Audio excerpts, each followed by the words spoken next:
In this video, we'll be finding the derivative of a cosecant of x. So we're looking for the derivative of the cosecant of x. What would that be?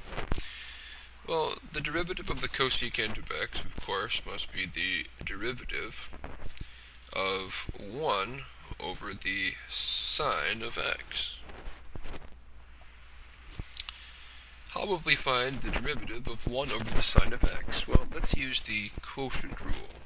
Remember, the quotient rule says the derivative of f of x over g of x can be found by taking g of x times the derivative of f of x minus f of x times the derivative of g of x, and all of this over the denominator squared.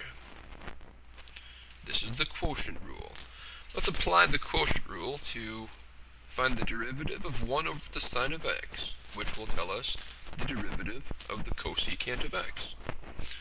So what we have is the derivative of 1 over the sine of x is going to be equal to the sine of x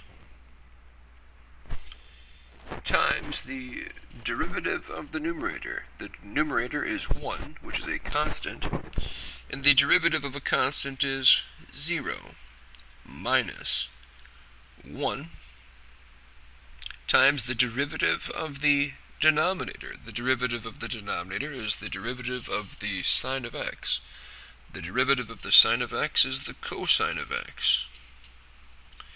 And all of this is over the sine squared x.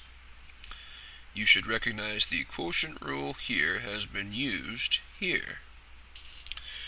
Okay, let's simplify what we have on top. On top we have the sine of x times 0, which is 0, minus the cosine of x over sine squared x.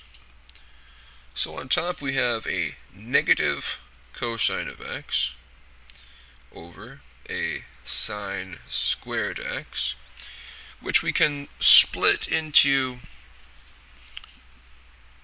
two terms. We have a negative cosine of x over a sine of x times 1 over a sine of x, right? Check it out. Negative cosine of x times 1 is negative cosine of x, and sine of x times sine of x is sine squared x, so that works. And this is, well, the cosine of x over the sine of x is the cotangent of x, so this is the negative cotangent of x, times 1 over the sine of x is the cosecant of x. And that is our result, which I will summarize over here. We have the derivative of the cosecant of x is equal to a negative cotangent of x times the cosecant of x.